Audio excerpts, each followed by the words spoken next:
So today I'm going to teach you how to find the key of a sample or melody loop you're working with, and then I'll help you understand how to layer an 808 with it, because I cannot explain how many producers don't know how to find the right key and they end up struggling. And a lot of times they'll try to release tracks and stuff with literally bass samples that are completely out of key, and it's really not a good thing to do. And I see a lot of people, newer producers who are trying to make hip hop beats and trap beats, do this, and it's kind of like shooting themselves in the foot. So today we're going to go over exactly what to do. And this is actually day 2 of our 7-day beat making challenge. So if you haven't checked out day 1 yet or the rest of the days, make sure to follow all the videos, because there's a lot of great stuff in here that's going to teach you everything you know to make beats from scratch. And the producer that's actually going to be teaching this to you is Nick. He's been working closely with us for years and closely with our top producers like Andre and my co-founder Drew. He's highly respected within our team, and not to mention every single time we have a big hip hop project, he's actually working side by side with us, so I thought it'd be a great fit for this video. And before we get started, there's 3 quick things you have to know. The first thing is that the plugins that he's going to be using in the video are free plugins. I wanted to find something that you didn't have to pay hundreds of dollars to use, so everybody can go download them for free and follow along with the video.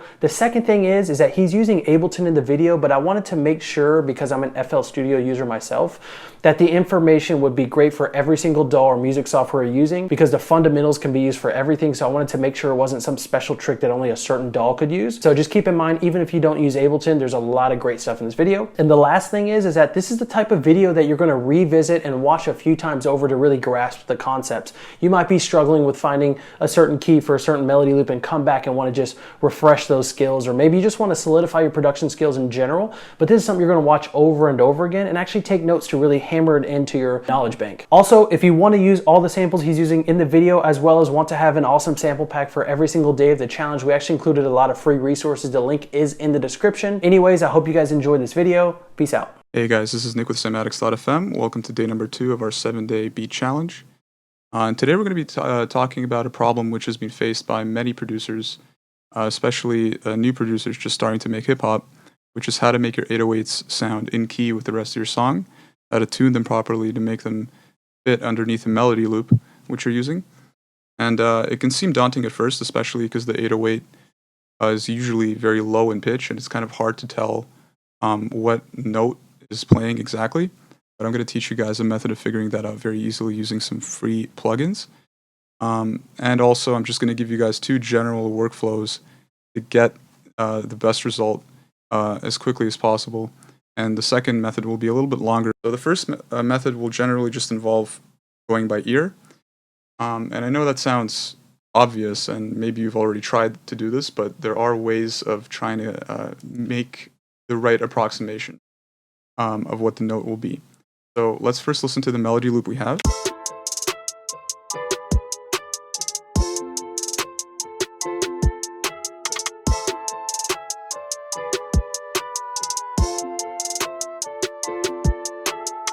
So our goal now is to write the correct 808 melody for each of these chords. Now we can actually break these up. Let's just solo this melody here. That's chord number 1. That's chord number 2. Chord number 3. And chord number 4 is actually the same as chord number 3. Now here's our 808 sample.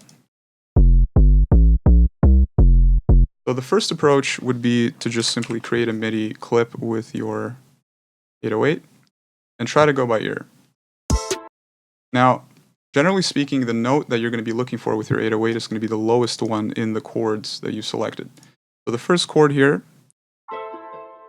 it's a little bit difficult to hear the lowest note, but there's a way of making that a bit easier, and that's by using an equalizer like Pro Q2 and high passing or low passing the lowest possible note so you can hear it more clearly.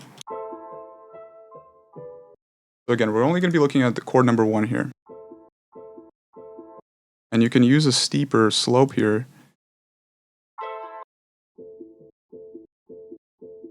And now we can hear that note. Right, so let's use our monitoring tool here. And engage our 808. Try to find that note. And the other tip here, which is really important in my opinion, especially when you don't have a subwoofer or speakers that extend very low into the frequency spectrum, you should be going up into the higher notes with your 808. You can hear them a lot clearer that way. and it'll be more obvious if the note is off, and likewise it'll be more obvious when you've actually hit on the correct note.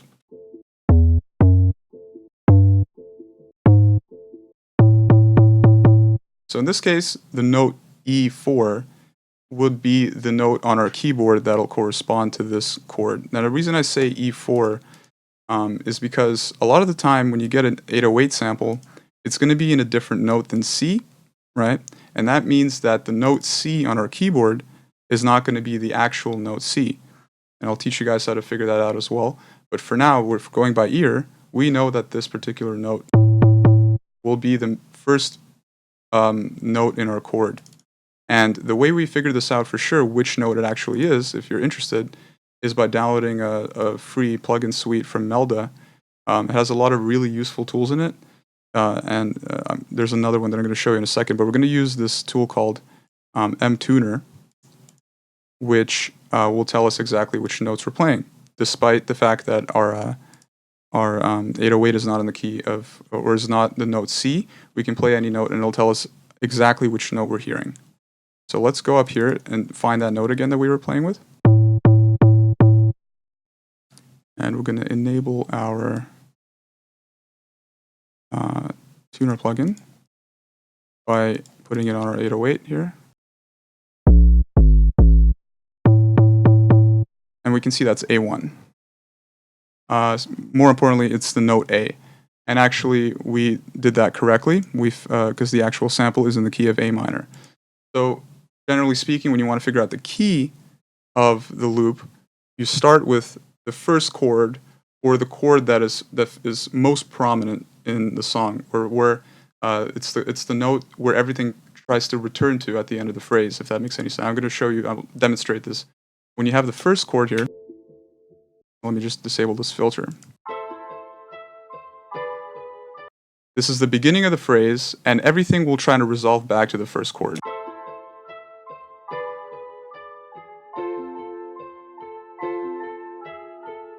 This is known as coming home. So when you come back to this first chord, that is the chord where the melody wants to go, right? So that will indicate to us the key. The key right now is not particularly important to us, so we just want to write an 808 that's going to sound good under these chords. So you don't even really need to focus on the key, but if you want to look deeper into that, it's more along the lines of where the chord structure is heading and where you want to, where the home chord is. But that's not particularly crucial for this particular segment, where we just want to figure out the note. So we know that this note is A. So now that we have the note A, what we can actually do is now that we have this tuner open, we're going to bring our note down to C so we can actually write our melody. So let's play the note C on our keyboard. And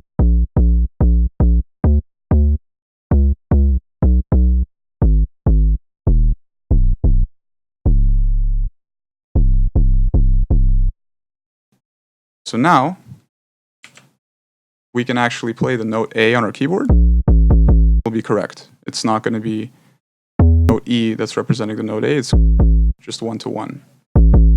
And now we can start writing the actual progression. So let's put this in.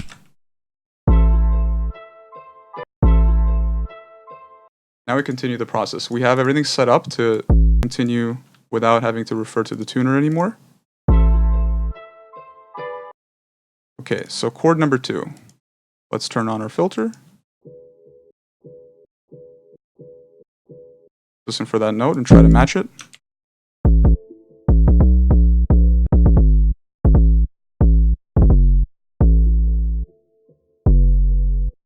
See, and I can't hear exactly if that's true, if that's the correct note or not, so I'm going to put that an octave higher. Right? Try F sharp, but an octave higher. I can right away hear that's wrong. Still wrong. Now it's exactly right, and I can only tell that because it's an octave higher. And then when I'm happy with that, I can then bring that back down. I know it's the note E, right? I'm going to bring this back down to the note E. Perfect. And now we continue to the third chord. And this is how we do this step by step, one by one. We're going to figure out the root note of each chord. Now, can you hear that one particularly well? And again, we're going to try to figure this out. I'm just starting at a random note. I'm just going from the last note I just used. I don't know if that's really true or not, if this is the correct note. So I'm going to bring this back up an octave. And likewise, you can write the entire melody this way and then bring the entire melody down an octave. That's a faster way of doing it. That's wrong. That's bang on, right? Note F. So I can bring this note down to F. And now it sounds good. And as we said before, the fourth chord is the same note.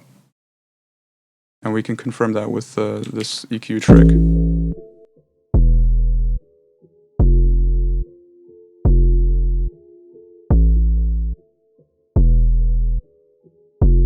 Perfect.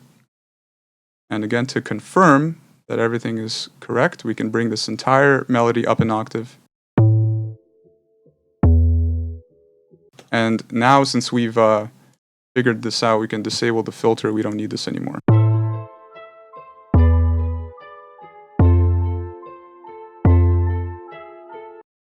And once we're satisfied with that and everything sounds good, we can bring this back down.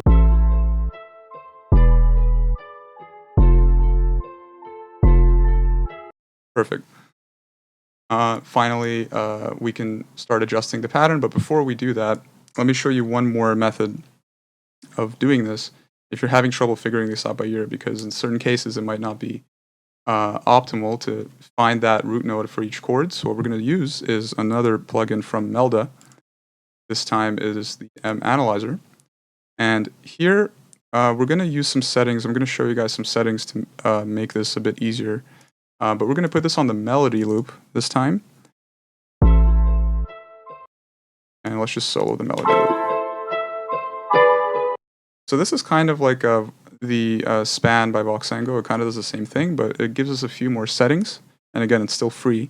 So what we're going to do is we're going to go into settings here and try to copy these settings a little bit. So time resolution, you want to have that a bit higher.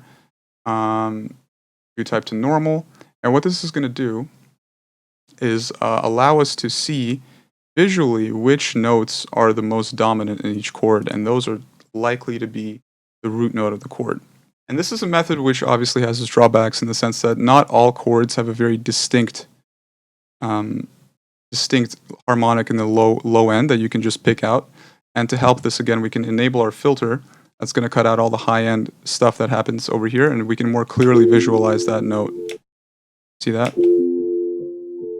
It's very nice. It gives us the exact harmonic, which is F. And this is, again, F. And the second chord, it's fluctuating around B and G. And E is in the middle there. So in that case, that's an example of trying to average out the correct note here and having it stick around long enough that you can pick it out and find it and try and put it into the MIDI clip and get it correct by ear. But generally speaking, if you're having trouble, this can help you get there. It's not a perfect method, but it'll help you get all the way. If you mess with the settings a bit and change the smoothness around, but this is only if you're really struggling to go by ear, because at the end of the day, you still need to make sure that everything sounds correct. And that's a wrap for this tutorial. Thanks a lot for watching, and I'll see you next time. Bye-bye. All right, guys, that wraps up day 2 of the challenge. I hope you enjoyed this. If you haven't watched day 1 yet, make sure you go back to that. And depending on when you're watching this, day 3, 4, 5, 6, and 7 should be coming out soon or are already out. So make sure to go check that stuff out or get ready for it. Anyways, I hope you guys enjoyed the video. If you have any more questions, make sure to leave a comment in the description and we will answer you. Peace out.